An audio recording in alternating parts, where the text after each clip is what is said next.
गरीबी में जीना कोई कला नहीं बल्कि एक गहरा दर्द है। ये दर्द वही समझ सकता है जिसकी जेब और पेट दोनों खाली हों। प्रणाम दोस्तों, दुनियावी कहानियां में आपका स्वागत है। आज की कहानी है गरीब दामाद। सूरज ने अपनी पुरानी कमीज की कॉलर ठीक की और घड़ी देखी। सुबह के 9:30 बज रहे थे। मुंबई के मलाड में एक छोटे से प्राइवेट स्कूल में उसे कंप्यूटर ऑपरेटर की नौकरी मिले अब 4 साल हो चुके थे। 15,000 रुपये महीने की तनख्वाह न बहुत ज्यादा थी न बहुत कम, बस गुजारा करने लायक थी। सूरज भाई, आज फिर कंप्यूटर लैब में प्रिंटर ठीक करना होगा, प्रिंसिपल सर ने आवाज लगाई। सूरज ने सिर हिलाकर हामी भरी और अपने काम में जुट गया। उसे पता था कि इस स्कूल में उसकी अहमियत थी। टीचर उससे सम्मान से बात करते थे और बच्चे उसे सूरज सर कहकर पुकारते थे। लेकिन शाम को जब वह घर लौटता तो सब कुछ बदल जाता। बांद्रा के उस बड़े से घर में जहां वह अपनी पत्नी माया के साथ रहता था, वह सिर्फ माया का पति था, एक गरीब दामाद और कुछ नहीं। अरे सूरज, तू आ गया। ससुर जी, रमेश गुप्ता ने वही ताने भरे लहजे में कहा जो वह पिछले 2 साल से सुनता आ रहा था। न प्यार न सम्मान, बस एक ठंडा सा लहजा, जैसे कोई अनजान मेहमान आ गया हो। सूरज ने हाथ जोड़कर कहा, नमस्ते पापा जी। रमेश जी ने अपने कपड़े के कारोबार के कागजात देखते हुए हल्का सा जवाब दिया। उनका मालाड मार्केट में 2 बड़ी दुकानें थीं, घर में 2 गाड़ियां थीं और रिश्तेदारों में अच्छी इज्जत थी। माया किचन से निकलकर आई। दिन कैसा रहा? उसने सूरज से पूछा। ठीक था, सूरज ने मुस्कुराकर जवाब दिया। वह माया को अपनी परेशानियां कभी नहीं बताता था। 3 साल पहले कॉलेज में जब उनकी मुलाकात हुई थी, माया को पता था कि सूरज का परिवार आर्थिक रूप से कमजोर है, लेकिन उसे इससे कोई फर्क नहीं पड़ा था। मम्मी कहाँ हैं? सूरज ने पूछा। ऊपर आराम कर रही हैं। आज फिर रीता मौसी आई थीं, तुम्हारे बारे में बात हो रही थी, माया ने धीमी आवाज में कहा। सूरज समझ गया। हर रिश्तेदार की बैठक में उसकी ही चर्चा होती थी। कैसे रमेश गुप्ता की इकलौती बेटी ने एक गरीब लड़के से शादी कर ली, कैसे माया का भविष्य बर्बाद हो गया। सूरज, इधर आ, रमेश जी ने आवाज लगाई। सूरज उनके पास गया। रमेश जी अपने रजिस्टर में कुछ लिख रहे थे।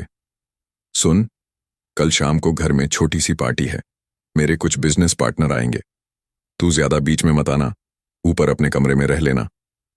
सूरज का दिल जोर से धड़का। जी पापा जी, उसने कहा। और हां, अगर कोई तुम्हारे बारे में पूछे तो कह देना कि स्कूल में काम करता है, कंप्यूटर ऑपरेटर मत कहना, छोटा लगता है। माया वहीं खड़ी थी, उसकी आंखों में आंसू आ गए। पापा, ये क्या बात हुई? माया, तू चुप रह, घर की इज्जत का सवाल है, रमेश जी ने डांटा। सूरज ने माया की तरफ देखा और धीरे से सिर हिलाया, जैसे कह रहा हो, कोई बात नहीं। रात के खाने पर सब बैठे थे। माया की मां शांति जी ने सूरज को रोटी परोसी। कम है क्या? और ले लेना। उनकी आवाज में औपचारिकता थी, जैसे किसी मेहमान से बात कर रही हो। नहीं मम्मी जी, बस हो गया, सूरज ने कहा। वैसे सूरज, रमेश जी बोले, तेरी नौकरी में कोई तरक्की का मौका है? सूरज ने पानी का गिलास उठाया। फिलहाल तो नहीं पापा जी, लेकिन मैं कोशिश करता रहता हूं। अरे, इतने कम पैसों में क्या होगा? माया की जिंदगी कैसे चलेगी? शांति जी ने कहा। माया ने अपनी प्लेट एक तरफ रख दी। मम्मी, मैं खुश हूं, पैसा ही सब कुछ नहीं होता। बेटी, तू प्यार में अंधी हो गई है। जिंदगी में पैसे की कितनी जरूरत होती है, समझ, रमेश जी ने कहा। देख, तेरा ममेरा भाई अजय कनाडा में इंजीनियर है, लाखों कमाता है। सूरज चुपचाप खाना खाता रहा। ये बातें वह रोज सुनता था। माया का चेहरा गुस्से से लाल हो गया, लेकिन सूरज ने उसे इशारे से शांत रहने को कहा। खाना खत्म कर सूरज ने प्लेट किचन में रखी और अपने कमरे में चला गया। छत की तरफ देखते हुए वह सोचने लगा। कॉलेज में जब माया से मिला था तब सब कुछ कितना अलग था। माया कमरे में आई। सॉरी सूरज, मम्मी पापा कभी कभी ऐसे हो जाते हैं। कोई बात नहीं माया, मैं समझता हूं, वो मेरी नहीं तुम्हारी फिक्र करते हैं। लेकिन सूरज, ये गलत है। तू इतना अच्छा है, मेहनती है, सिर्फ पैसा कम है, इसका मतलब ये नहीं कि। माया की बात पूरी होने से पहले सूरज ने उसका हाथ पकड़ा। माया, मैं साबित करूंगा, वक्त लगेगा, लेकिन करूंगा। माया ने उसे गले लगाया। मुझे तुम पर पूरा भरोसा है। लेकिन सूरज जानता था कि रास्ता आसान नहीं था। सुबह वह घर से उस जगह जाता जहां उसकी इज्जत थी, और शाम को उस जगह लौटता जहां वह सिर्फ गरीब दामाद था। अगली सुबह सूरज ऑफिस के लिए तैयार हो रहा था। रमेश जी बाहर अपनी गाड़ी साफ कर रहे थे। सूरज सुन, उन्होंने आवाज लगाई। जी पापा जी। देख, तू अच्छा लड़का है, मेहनती भी, लेकिन समझ, घर चलाने के लिए अच्छा होना काफी नहीं, पैसा भी चाहिए। माया को अच्छी जिंदगी देनी होगी। सूरज ने सिर हिलाया। मैं कोशिश कर रहा हूं पापा जी। और सुन, अपने कॉलेज के दोस्तों से बात कर, कहीं अच्छी नौकरी मिल जाए तो। जी, मैं देखता हूं, सूरज ने कहा और घर से निकल गया। स्कूल पहुंचते ही उसका मूड ठीक हो गया। वहां सब उसे देखकर मुस्कुराते थे। सूरज सर, आज हमारी कंप्यूटर क्लास में आप भी बैठिएगा, 7वीं कक्षा की एक छात्रा ने कहा। हाँ बिल्कुल, आज मैं तुम्हें पेंट प्रोग्राम में कुछ नया सिखाऊंगा, सूरज ने कहा। बच्चे खुशी से चिल्लाए। यहां वह सिर्फ सूरज था, न गरीब न अमीर, बस एक इंसान जो अपना काम ईमानदारी से करता था। शाम को घर लौटते वक्त सूरज ने सोचा, एक दिन हालात जरूर बदलेंगे। उसे नहीं पता था कि वह दिन कैसे आएगा, लेकिन यकीन था कि आएगा। घर पहुंचकर देखा कि कुछ रिश्तेदार आए हुए थे। उसे देखते ही सबकी नजरें उस पर टिक गईं। अरे सूरज, कैसे हो? माया के चाचा जी ने पूछा। ठीक हूं चाचा जी। क्या काम करते हो आजकल? सूरज ने रमेश जी की तरफ देखा। उन्होंने इशारा किया। स्कूल में काम करता हूं। अच्छा अच्छा टीचर हो? रमेश जी ने जल्दी से कहा। हाँ हाँ, स्कूल में है, अच्छी नौकरी है। माया ने सूरज की तरफ देखा। उसकी आंखों में शर्मिंदगी थी। अच्छा, ठीक है, आजकल टीचर्स को भी अच्छी तनख्वाह मिलती है, चाचा जी बोले। सूरज मुस्कुराया और अपने कमरे में चला गया। खिड़की के पास खड़े होकर उसने बाहर देखा। शाम का वक्त था, लोग अपने घर लौट रहे थे। उसने सोचा, घर में रहने की इजाजत थी, लेकिन सम्मान की नहीं। अप्रैल 2021 की वह सुबह सूरज कभी नहीं भूल सकता। प्रिंसिपल ने पूरे स्टाफ को बुलाया। देखिए, सरकार ने लॉकडाउन की घोषणा कर दी है। स्कूल बंद करना पड़ेगा। पता नहीं कब तक चलेगा। हमें खर्चे कम करने होंगे। सूरज का दिल डूबने लगा। वह समझ गया था कि क्या होने वाला है।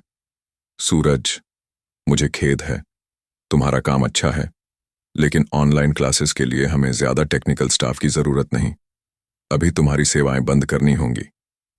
सूरज ने कुछ नहीं कहा, बस सिर हिलाया। कोई बात नहीं सर, मैं समझता हूं। जैसे ही हालात सामान्य होंगे, तुम्हें वापस बुलाएंगे, प्रिंसिपल ने कहा। लेकिन सूरज जानता था कि वह दिन कब आएगा, इसका कोई भरोसा नहीं। घर पहुंचकर उसने माया को कुछ नहीं बताया। रात के खाने पर रमेश जी ने पूछा, स्कूल कैसे चल रहा है? सूरज ने कहा, बंद है, लॉकडाउन की वजह से। तो तनख्वाह रुक गई। रमेश जी ने चम्मच रख दिया। मतलब अब तू पूरी तरह बेकार हो गया? शांति जी ने जोड़ा।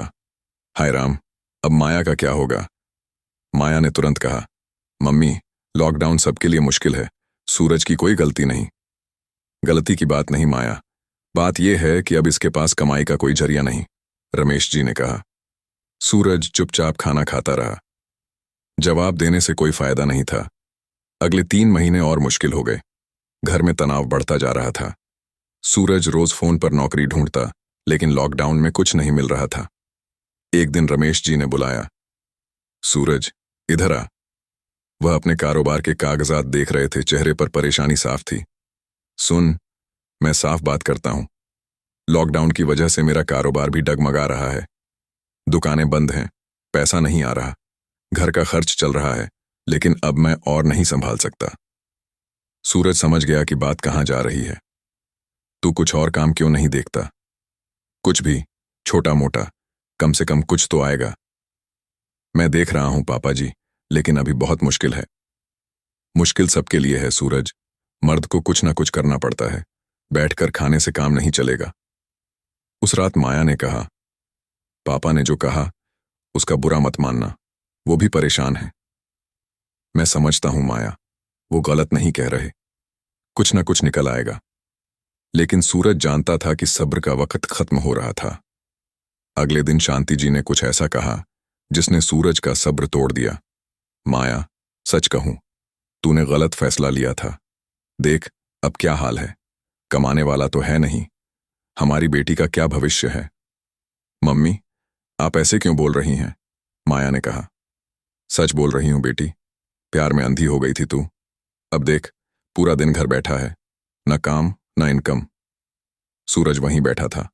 वह चुपचाप उठा और अपने कमरे में चला गया। रात के खाने पर फिर वही बातें शुरू हुईं।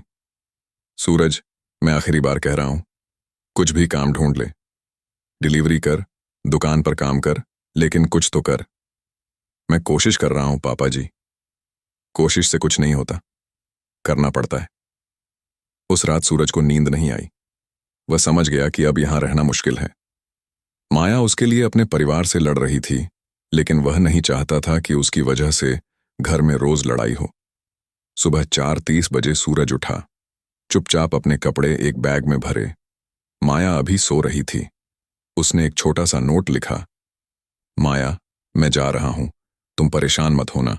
मैं कुछ काम ढूंढूंगा और फिर लौटूंगा। घर में शांति रहेगी, माफ करना। वह चुपचाप घर से निकल गया। सुबह की ठंडी हवा में उसने गहरी सांस ली। पहली बार लगा जैसे कोई बोझ उतर गया। सूरज अपने पुराने मोहल्ले दादर में एक छोटे से कमरे में पहुंचा, जहां उसका बचपन का दोस्त अखिल रहता था। अरे सूरज, तू यहां कैसे? सूरज ने सब कुछ बताया। अखिल ने बिना कुछ पूछे उसे रुकने दिया। देख यार, यहाँ के बच्चों को पढ़ाने की जरूरत है। तू पढ़ा लिखा है, कंप्यूटर जानता है, कुछ पैसे मिल जाएंगे। सूरज ने हामी भरी। कम से कम कुछ तो था। उधर रमेश गुप्ता को नहीं पता था कि उनके साथ क्या होने वाला है। लॉकडाउन की वजह से उनके गोदाम में लाखों का कपड़ा फंसा था। दुकानें महीनों से बंद थीं, कर्ज बढ़ता जा रहा था।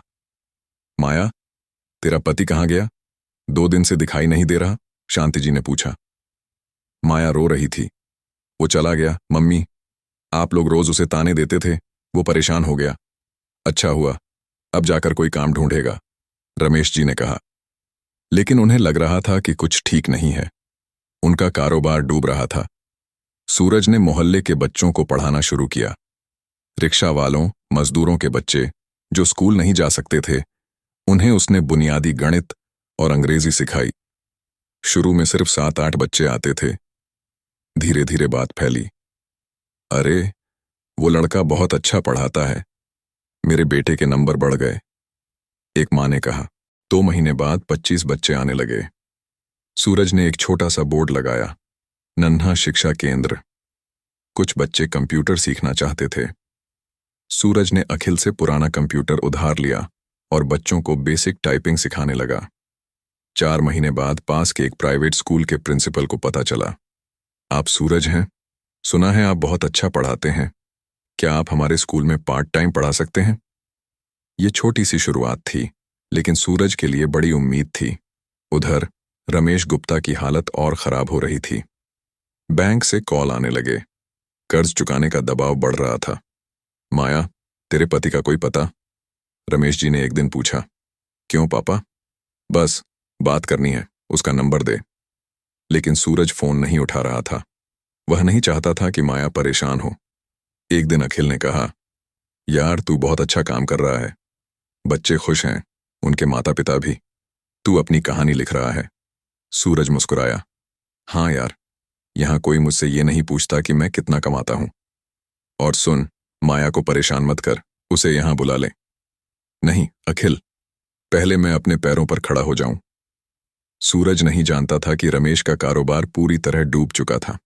जो रिश्तेदार पहले सूरज को ताने मारते थे, अब वही रमेश जी से किनारा कर रहे थे। भाई, हमारा भी बुरा वक्त है, मदद नहीं कर सकते। रमेश जी समझ गए कि जब पैसा था तब सब साथ थे, अब कोई नहीं। एक रात उन्होंने माया से कहा, बेटी, सूरज कहाँ है? मुझे उससे माफी मांगनी है।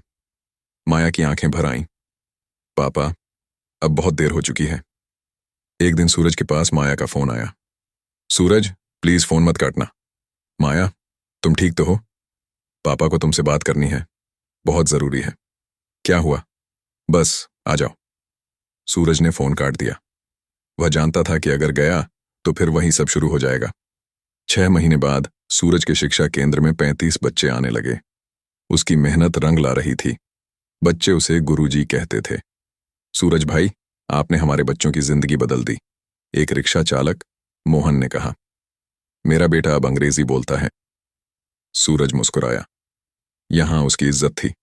उसी दिन दोपहर को अखिल भागता हुआ आया। सूरज, एक लड़की तुझसे मिलने आई है, कह रही है तेरी पत्नी है। सूरज का दिल जोर से धड़का। बाहर निकला तो माया खड़ी थी। 6 महीने में वह बदल गई थी। चेहरा सूखा, आंखों में गहरा दुख। सूरज, उसकी आवाज कांप रही थी। माया, तुम यहां कैसे? सब ठीक है? माया ने सिर हिलाया। कुछ भी ठीक नहीं सूरज। पापा का सब कुछ चला गया, कारोबार बंद हो गया, बैंक ने घर पर नोटिस भेजा है, कर्ज चुकाना है। कितना? 15 लाख। सूरज चुप हो गया। 15 लाख?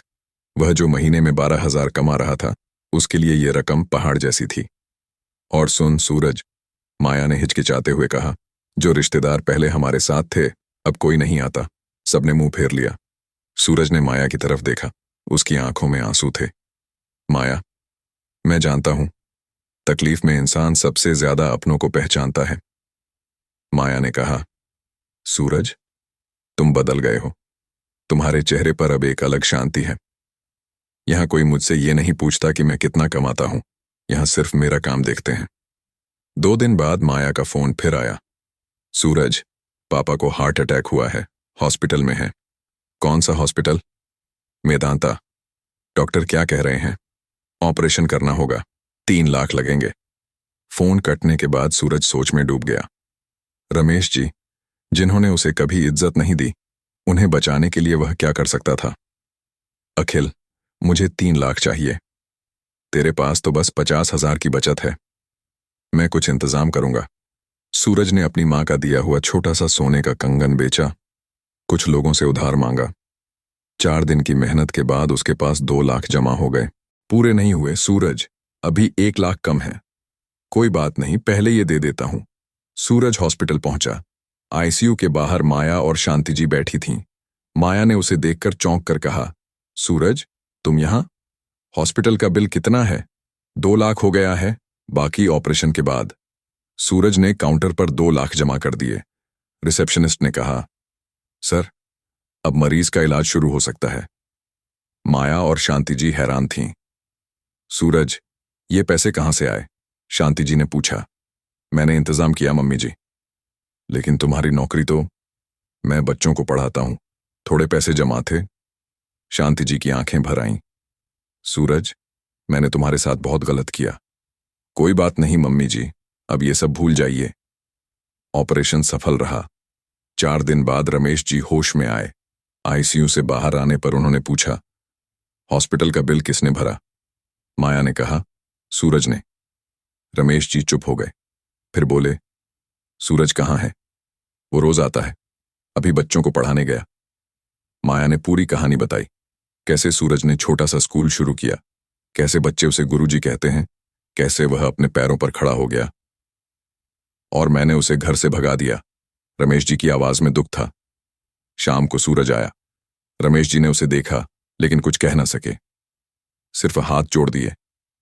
सूरज, मुझे माफ कर दे, मैंने तेरे साथ बहुत गलत किया। पापा जी, अब ये सब मत कहिए, आप ठीक हो जाइए, बस यही काफी है। नहीं बेटा, मुझे कहना है, मैंने तुझे कभी बेटा नहीं समझा, हमेशा गरीब अमीर की बात की, लेकिन आज समझ आया कि असली अमीरी दिल में होती है।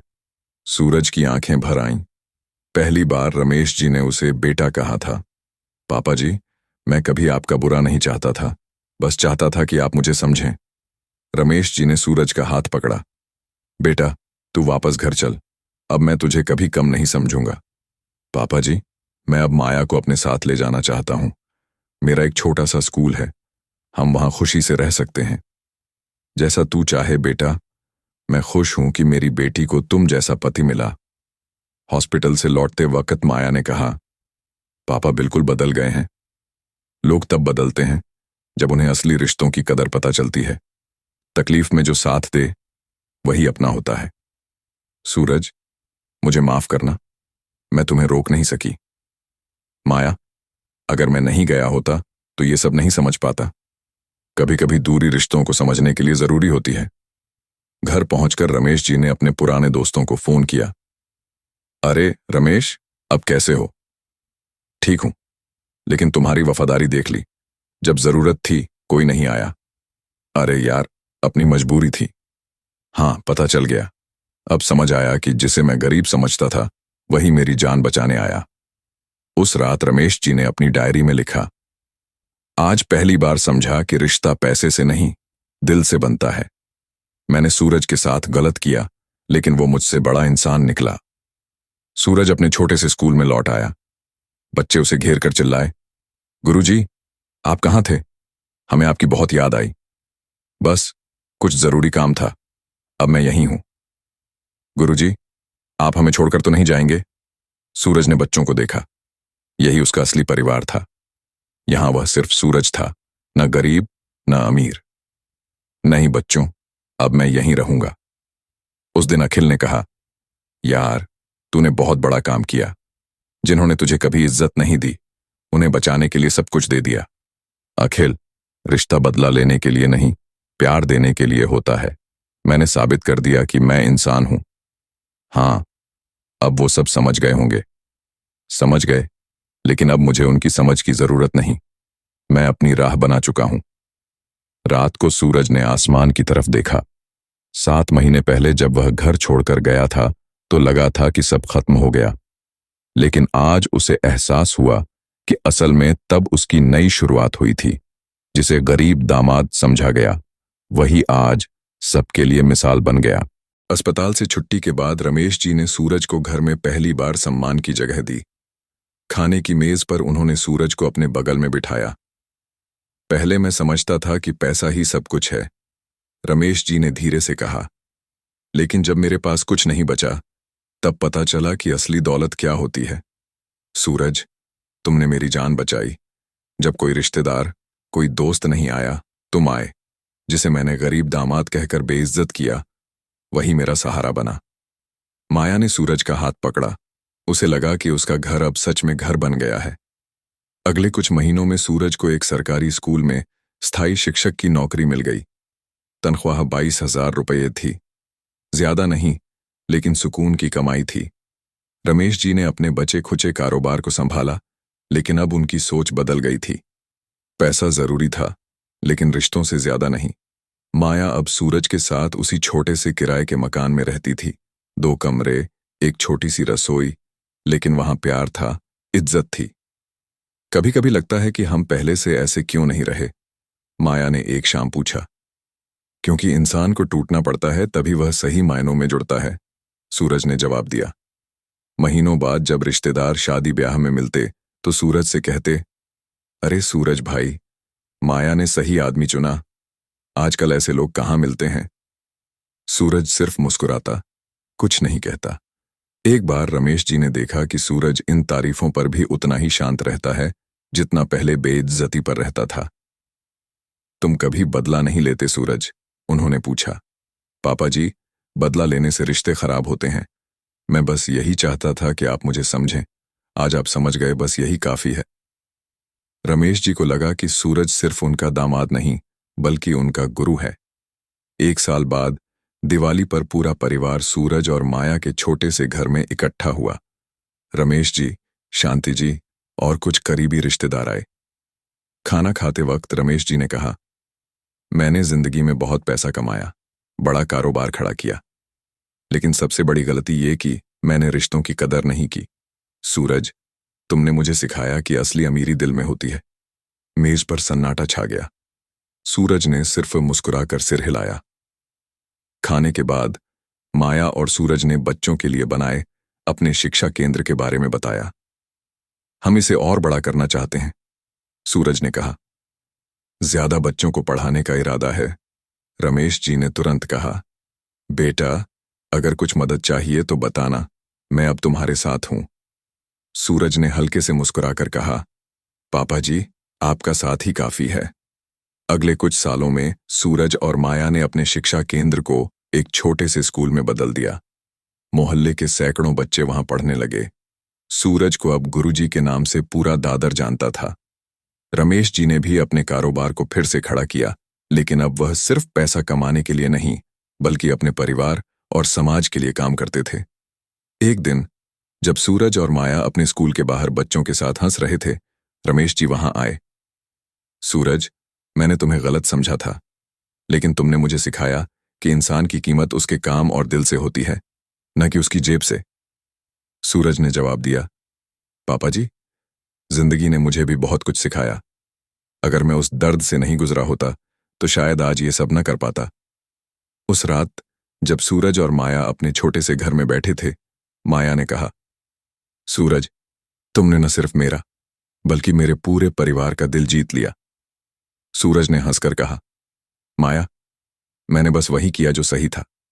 रिश्ते प्यार और विश्वास से बनते हैं, और मैंने यही सीखा है। उस दिन सूरज को एहसास हुआ कि उसने न सिर्फ अपनी जिंदगी बदली, बल्कि उन लोगों की सोच भी बदल दी जो कभी उसे सिर्फ गरीब दामाद कहते थे। सूरज और माया की कहानी हमें सिखाती है कि असली अमीरी पैसे में नहीं, बल्कि दिल की नेकी, मेहनत और रिश्तों की गर्मजोशी में होती है। सूरज ने गरीबी, तानों और मुश्किलों के बावजूद कभी हार नहीं मानी। उसने अपनी मेहनत और लगन से न सिर्फ अपनी जिंदगी बदली, बल्कि सैकड़ों बच्चों के भविष्य को भी रोशन किया। ये कहानी हमें बताती है कि सम्मान और प्यार वह नहीं जो दुनिया की नजरों में दिखता है, बल्कि वह जो आपके काम और इरादों से झलकता है। मुश्किल वक्त में धैर्य और अच्छाई के साथ आगे बढ़ने से न केवल आपकी अपनी जिंदगी बदलती है, बल्कि आप दूसरों के लिए भी प्रेरणा बन सकते हैं। रिश्ते पैसे से नहीं, बल्कि विश्वास और सहारा देने से मजबूत होते हैं, और सच्ची जीत वही है जो दूसरों का दिल जीत ले। तो दोस्तों, आपको ये कहानी कैसी लगी, नीचे कमेंट बॉक्स में जरूर बताएं। कहानी अच्छी लगी तो वीडियो को लाइक करें और मेरा चैनल दुनियावी कहानियां को सब्सक्राइब करें और अपने दोस्तों के साथ शेयर करना ना भूलें। पूरी कहानी देखने का आप सबका धन्यवाद।